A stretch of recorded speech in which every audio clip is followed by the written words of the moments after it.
घरों पे पधारू ये सारे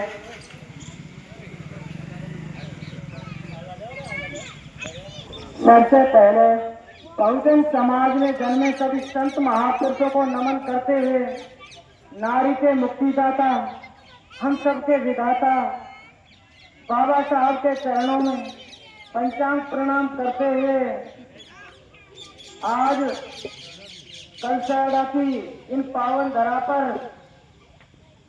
जो भारत का किसान भविष्य रीढ़ सभी बुजुर्ग एवं सभी मेरे माता तुल्य पिता तुल्य भाई बहन सभी को मेरा क्रांतिकारी जय भीम। एक बार सभी हाथ उठाकर जयकारा लगाना है। जय भीम जय भीम जय भीम। बाबा साहब अमर रहे, बाबा साहब अमर रहे।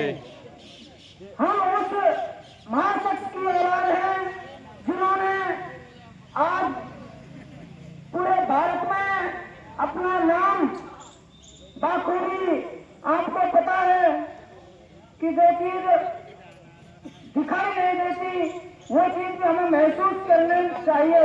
तो मेरा सभी से आग्रह है जो इधर उधर बैठे हैं और हमारे भीम आर्मी के सभी कार्यकर्ता थे हिमाचल से और यहाँ के लोकल जो भी है, क्योंकि हर गांव में हर नुक्कड़ में ये मेरा मानना बुरा मत मानना कि 72 घर और 70 घर 72 नेता होते हैं मेरी समुदाय में। हर नुक्कड़ पे जाओगे अध्यक्ष मिल जाएगा। तो मेरे सभी अध्यक्षों को भी मेरा बार बार नमन से बुरा मत मानना कोई भी, ठीक है। आप गलत परिचय न दें समाज का, इससे बहुत ही गलत परिचय होगा। इसलिए सभी से मेरा आग्रह गणमान्य लोगों से निवेदन है, कोई भी 5 व्यक्ति आकर हमारे प्रदेश के प्रदेश उपाध्यक्ष भाई मनोज कुमार दादकिया का स्वागत सत्कार करें, क्योंकि हमारी पावन धरा पर समाज के लिए आवाज बुलंद करने का काम करते हैं। इन्हीं के लिए एक बार जोरदार तालियों की गड़गड़ाहट से भाई का स्वागत किया गया।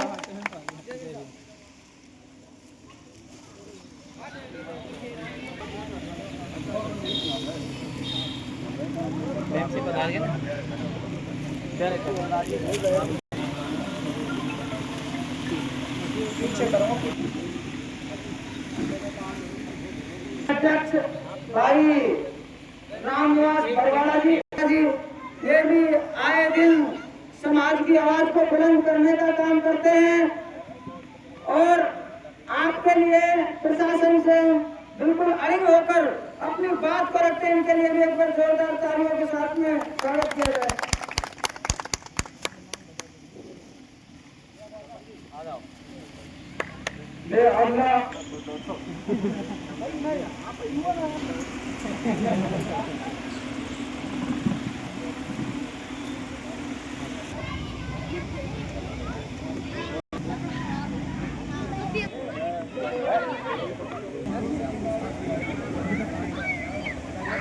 जिला प्रवक्ता सर्वेंद्र बराबर जो भीम आर्मी की टीम को आने का सौभाग्य में एक नेता होगा तो आपको दूसरे की दरदर की ठोकरें नहीं खानी पड़ेंगी, क्योंकि मेरा भोली मुस्लिम समाज है।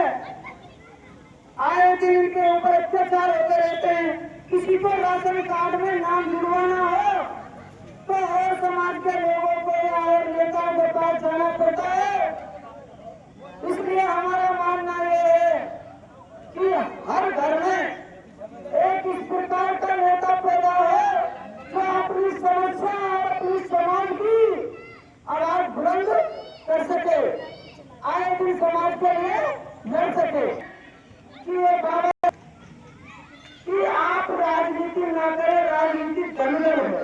ये कहते हैं सारे लोग कि राजनीति दंगल है, फंस जाओगे मर जाओगे। जबकि मेरा मानना कहना आपसे सभी से आग्रह है, एक घर में एक नेता पैदा हो गया, वो ठोकर देकर बात करेगा, चाहे आपका एमपी हो चाहे एमएलए हो। जहाँ समुदाय एक साथ उसके साथ खड़ा दिखेगा तो एमपी एमएलए उसकी बात मानने लगेंगे। तो मेरा समुदाय से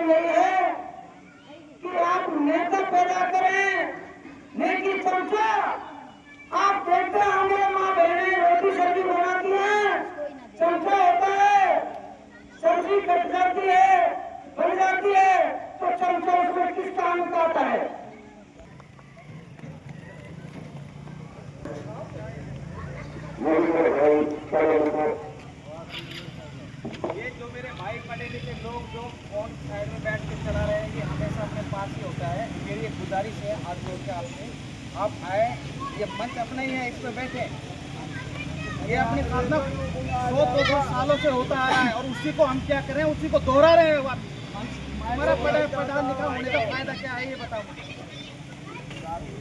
तो हम लोग ये सोचते हैं हमारे बड़े बुजुर्ग हालत में है, ये देख लें। इसलिए अपने घर परिवार समाज गांव भाई में कोई भी है उसका सम्मान करें। ऐसा करने से हम लोगों को भी ऐसा लगता था कभी फालतू में चल रहे यहाँ पे नहीं आ रहे है ना, इन चीजों को ध्यान में रखें। मैं अपनी बात शुरू करने से पहले बाबा साहब को नमन करते हुए समाज में और जो मेरी राजस्थान की टीम है, एडवोकेट नमन सिंह जी उत्तर प्रदेश को संभाल रहे हैं, मेरे साथी हैं शेर सिंह जी और हम सभी साथी हैं। हमने बहुत संघर्ष किया है। अनिल जी हमारे को मंचा के नाम से फेमस है और भी हमारे साथियों में चाहिए है, सूर्य सिंह जी है और हमारे ग्रामीण जगदीश साहब है, सौरभ जी है। सभी साथियों ने मिलकर इस कार्य को आगे बढ़ाया। हम लोग जब इसमें कोई बोलना नहीं जानते थे, पैर ऐसे काटते थे हमारे, और कोई पुलिस वाला तो कोई सिस्टम अगर बैठता है ना तो ऐसे डरते थे, सीधे में बात नहीं करते थे।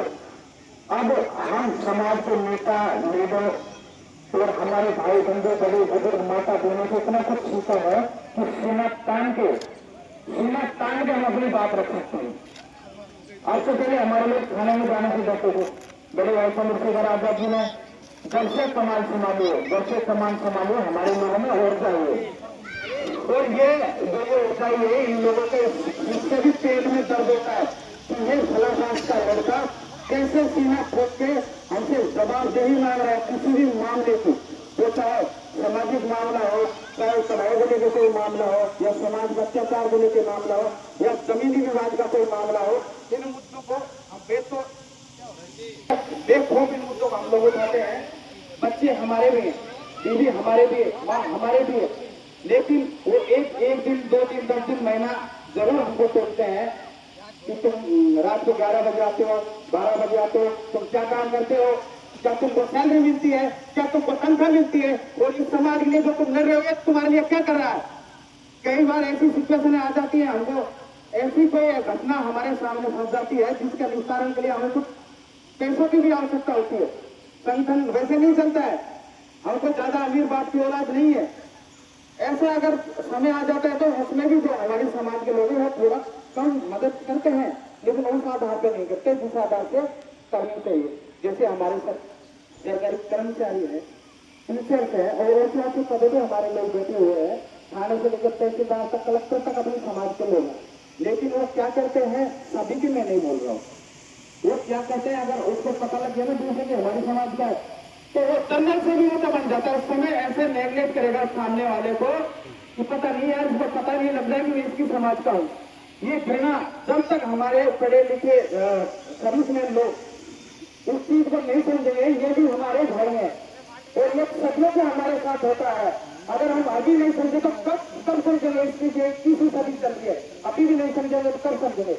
इसलिए मेरा यही कहना है मेरे भाई बंधु युवाओं से, खासतौर से अपना भाईचारा कायम रखो। जो संगठन में शक्ति है ना वो किसी चीज में नहीं है। अब मैं अकेला कुछ कर सकता है क्या, ये भाई साहब अकेले कर सकते हैं क्या, कोई नहीं कर सकता। समाज और संगठन जब मिलकर जो समाज होता है वो संगठन का निर्माण करता है, वो संगठन को मजबूती देता है। वो सरकारी सर्विसमैन जो लोग हैं जो हमारी मदद करते हैं, आर्थिक मदद करते हैं और वैसे भी मदद करते हैं, वो लोग हमारी मदद करते हैं, उसके आधार पर हम संगठन को आगे चलाते हैं। तो हमारे लोग अगर कोई लड़का जैसे सक्सेस हो जाता है, थोड़ा सा आगे बढ़ने लग जाता है, उसके काम तय करना शुरू कर देते हैं, उसको नीचे करने का काम करते हैं। जब तक हम अपनी समाज में अपने गांव का एक लीडर या नेता किसी को नहीं मानेंगे तो अपना सुधार नहीं हो सकता। हमको एक नेता चुनना पड़ेगा समाज में, गांव में, और नेता चुना ऐसे को चुना जो पढ़ा लिखा हो, समझदार हो, सबकी बात रखता हो। बाबा साहब ने एक बात और की थी, मेरा शिक्षा शेरने का वो व्यक्तिएगा जो दहाड़ेगा। आज ऐसा हो रहा है क्या, जब किसी भी संगठन से सामाजिक में बीमारियों की बात नहीं कर रहा, किसी भी सामाजिक संगठन से जो लोग जुड़े हुए हैं सामाजिक संगठन से जुड़े हुए हैं, वो तो काम तो कर रहे हैं रेगुलरली, लेकिन हमने क्या करा, उल्टा करा। शेरनी का दूध तो जरूर पीते हैं लोग, लेकिन शाम को पीते हैं। शाम को पी के अपनी मिसे से पत्नियां उनको अत्याचार करके को मारते हैं, पीटते हैं। ये क्या बाबा साहब ने इसी के लिए इतनी कुर्बानी दी थी? हम लोग ऐसा करते हैं। मेरा सीधा सा संदेश है कि जब तक हम शराब को नहीं छोड़ेंगे ना, हमारा विकास हो नहीं सकता। और एक चीज आपने नोट करी होगी, सिटी शहरों में भी ये बताओ तो शराब के ठेके होते हैं, ये किन मोहल्ले में अधिक होते हैं बताओ? अपने मोहल्ले में अधिक होते ना, या वाल्मीकि मोहल्ला हुआ, या दाता मोहल्ला हुआ, बेड़वा भाई तेलुगु, इनके मोहल्ले में ज्यादा होगा। कभी तुमने किसी जर्नल या किसी बिजनेसमैन के घर के आसपास कभी ठेका देखा है? बता दो मुझे, कभी देखा हो तो। क्यों बुलवाते हैं? क्योंकि ये शराब पी करके ये इसी शराब में ही डूबे रहे। ये अगर पढ़ लिख गए तो ये हमसे जमा मांगेंगे। ये जज्बा हमको पैदा करना पड़ेगा, चाहे एसपी हो, डीएसपी हो, कलेक्टर हो। गलत है जो गलत है, सामने बोलने की हिम्मत रखनी पड़ेगी हम लोगों में। हम तो हमारे काम से लोग समझ देते हैं। समाज का कोई मेरा जैसा मेरे को उदाहरण, मेरे जैसा कोई दबंग लड़का है, उसको क्या करते हैं ये मनवा के लोग, उसको अपने साथ मित्र बना लेते हैं। उसी लड़के से फिर अपनी समाज में फिर अत्याचार कराते हैं लोग। इसलिए मेरे युवा भाइयों, सुधर जाओ। अपना समाज का कोई भी अगर आदमी है, कोई भी लड़का है, अगर उससे कोई गलती जाने अनजाने में कोई गलती भी हो जाती है तो उसको क्षमा करना सीखे और उसको सामाजिक स्तर पे, सामाजिक पायदान पे ला करके उसको समझाने की कोशिश ना करें। तो हम क्या करते हैं, जो लड़का निकलता है किसी से डरता नहीं, उसको गुंडा घोषित कर देते हैं। ये तो गुंडा है, घर वालों की बात नहीं मानता, लेकिन समाज में जाकर वही लड़का अपना नाम रोशन करता है। मेरे ऊपर 13,307 के मुकदमे है, फांसी लग गई क्या मेरे? बड़ा समाज में सोचते, जब तक हम डरेंगे ना तब तक हमको दबाया जाएगा।